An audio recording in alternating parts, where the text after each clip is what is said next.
Saudi আরবের বিভিন্ন অঞ্চলে আগামী বুধবার পর্যন্ত তীব্র থেকে অতি তীব্র দাবদাহ অব্যাহত থাকার পূর্বাভাস দিয়েছে দেশটির জাতীয় আবহাওয়া কেন্দ্র এনসিএম। এই দিনগুলোতে দেশের কিছু কিছু এলাকার তাপমাত্রা বৃদ্ধি পেয়ে সর্বোচ্চ ৪৬ থেকে ৪৮ ডিগ্রি সেলসিয়াস পর্যন্ত পৌঁছাতে পারে। বিশেষ করে মক্কা ও মদিনা অঞ্চলের কিছু অংশ এবং পূর্বাঞ্চলীয় প্রদেশের এলাকাগুলোতে চরম ভাবাপন্ন আবহাওয়া বিরাজ করবে। তীব্র গরমের এই সময়ে প্রবাসী ও বাসিন্দাদের জরুরি প্রয়োজন ছাড়া সরাসরি রোদ এড়িয়ে চলার পরামর্শ দেওয়া হয়েছে। দাবদাহের পাশাপাশি দেশের বেশ কয়েকটি অঞ্চলে ধূলিঝড়ের কারণে দৃষ্টিসীমা কমে যাওয়ার আশঙ্কাও রয়েছে।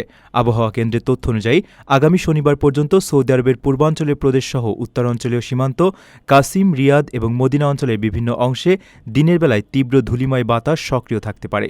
এই ধূলিঝড়ের কারণে রাস্তাঘাটে দৃষ্টিসীমা মারাত্মকভাবে হ্রাস পাওয়ার সম্ভাবনা রয়েছে। এনসিএম আরও সতর্ক করেছে যে সপ্তাহের শেষ দিন পর্যন্ত ইয়ানবু থেকে জাজান পর্যন্ত বিস্তৃত উপকূলীয় সড়কেও এই ধূলিময় হাওয়া অব্যাহত থাকবে।